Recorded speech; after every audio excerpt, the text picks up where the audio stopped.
Бәріңе сәлем. Коронавирустан амансыз ба? Егер бұл видеоны аяғына дейін көретін болсаңыз, Қытай мен Оңтүстік Корея елінің бұл сырқаттан қалай жазылған туралы білетін боласыз. Алдағы жаңа қызықты видеоларды жіберіп алмас үшін осы каналға тіркеліп кетіңіз. Дайынсыз ба? Онда кеттік. Өзімнің қарасы көңілімнің санасы. Қазіргі таңда барлығы коронавирус жайлы айтып жатқаны өтірік емес. Оның қандай қауіпті екені, 100 мыңнан астам ауырғандар мен және көптеген өлімдер. Бұл жағдай әрине бізді қуантпайды. Өкінішке орай бұл дерт біздің Қазақстанымызға да келіп жетті.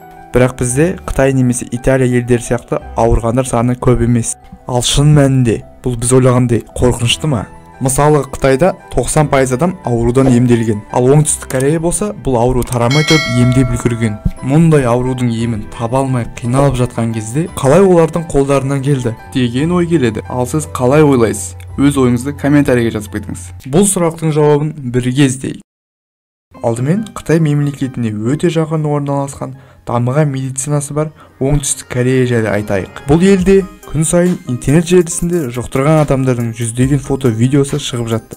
Онымен қоса коронавирусты алып келген көрші Қытай мемлекетінің суретін әлеуметтік желіге жамандап шығарады. Бірақ Қытай кішкентай Кореяны көрмеген сияқты. Бірақ бұл жақта Қытай мемлекетіне қарағанда жағдай қарқынды жүрді. Алайда мемлекет басшылары қысқа ғана уақыт ішінде коронавирус деген пәлекеттен құтылатын максималды барлық шараларды жасайды. 2015 жылы Оңтүстік Корея осыған ұқсас эпидемияны бастан өткізген. Сол кезде билік дұрыс емес стратегия қолданып, халыққа ауру туралы айтпағанның кесірінен 40-тай адам қайтыс болды. Бұл істерден сабақ алып, енді осы жолы эпидемиямен күресетін жаңа модель ойлап тапқан. Аурумен күресетін тактиканы 3Т деп атапты. Ағылшын тілінен аударғанда trace, ауырған адамды қадағалау. Бұл адам кіммен байланыста болғанын анықтау. Тест дегеніміз ол күдікті адамдардан анализ алу. Және treat, емдеу. Бір көргеннен бұл стратегия айқын көрінуі мүмкін. Корея елінің артықшылығы Қытай еліне қарағанда қалаларды бір-бірінен бөлген жоқ. Мысалға біздің Алматы немесе Нұр-Сұлтан қалалары секілді. Халық өзінің билігіне, ал билік болса өзінің халқына сенді. 18 ақпан күні алғаш бұл вируспен ауырған адам белгілі болса, 22 ақпан күні премьер-министр биліктің бұл ауруға қарсы бір жоспары бар екенін ашық түрде айтқан. Сондай-ақ премьер-министр әрбір адамның қауіпсіздік шараларын қолдану керектігін айтқан. Ол дегеніміз жаңағы қолды үнемі жуу, көпшілік орынға шықпау. Полициялардың қатысуынсақ халық тыңдады. Бұл халықтың бірігіп істеп жатқаны айтарлықтай қуантады. Бұл біздің де қолымыздан келе ме? Ал сіз қалай ойлайсыз? Сонымен қоса бұл елде ұйымдастыру мен тестілеу жоғары деңгейде. Сол кездің өзінде елде 50 шақты мобильді диагностикалық пункттер жұмыс істеп жатты. Басында тексеру құны $100 құрады. Ал егер диагностикаңыз расталса, онда ақшаңыз қайтарылады. Онымен қоса келесі тексеру тегін болады. Әйтсе де тестілеуден өтпесе немесе карантиннен қашса, жауапкершілікке тартылды. Саяси митингтер мен жиналыстарға тыйым салды. Халық мұндай қатаң шараларға қуанбады. Онымен қоса Қытай мемлекетінің шекарасы жабылмаған. Бұл енді әрине үлкен шу болды. Корейліктер бұлай дүрліктірген президенттерін орнынан кетсін деп петицияда жариялайды. Бірақ жүзеге асырған 3Т жүйесі оң нәтиже беріп, жұқтырғандар саны азайғанын халық көрген соң барлық күмәндар жойылды. Сонымен қоса Кореяда оқу жылы көктемде басталатынын айта кету керек. Сондықтан студенттер мен оқушылар бұл уақытта демалыста болды. Оқу жылын алдыға шегертті. Ол бірақ әлі басталмады. Бірақ бәрін бірден қашықтан оқуға ауыстырды. Мемлекет дәрі-дәрмектердің бар жоғына және олардың бағасына бақылау жасауды тоқтатты.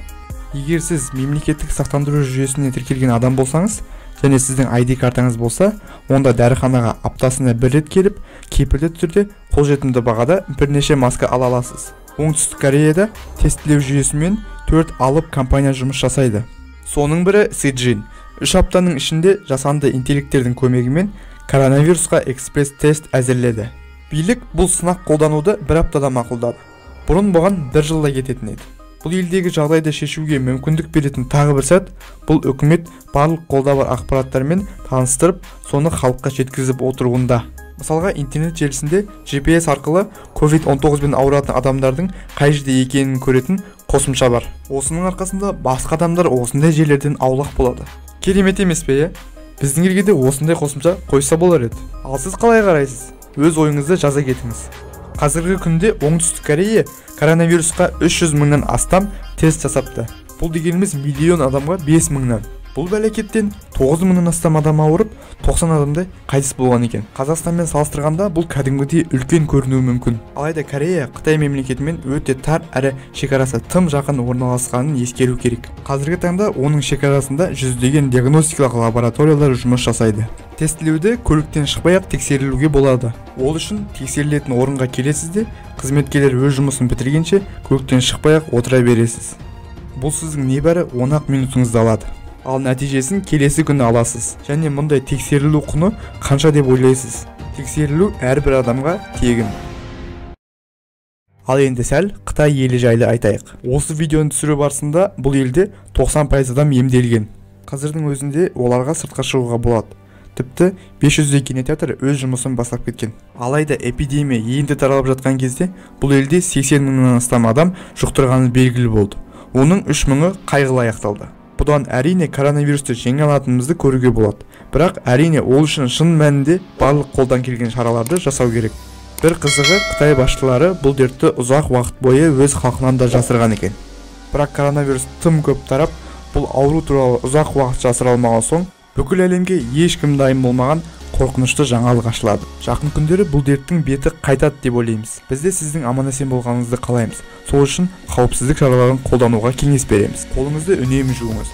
Көпшілік жүретін жерге бармаңыз. Бүгінге осы. Алдағы қызықты деген видеоларды жіберіп алмас үшін мына каналға тіркеліп қойыңыздар. Бұл видеодан коронавирус жайлы жаңа ақпарат естіген болсаңыз, лайк басып, достарыңызға тарата жүріңіз. Достар, келесі қандай видео жайлы шыққанын қалайсыздар? Комментарийге жазып кетіңіздер. Мен міндетті түрде оқитын боламын. Келесі кездескенше. Чао!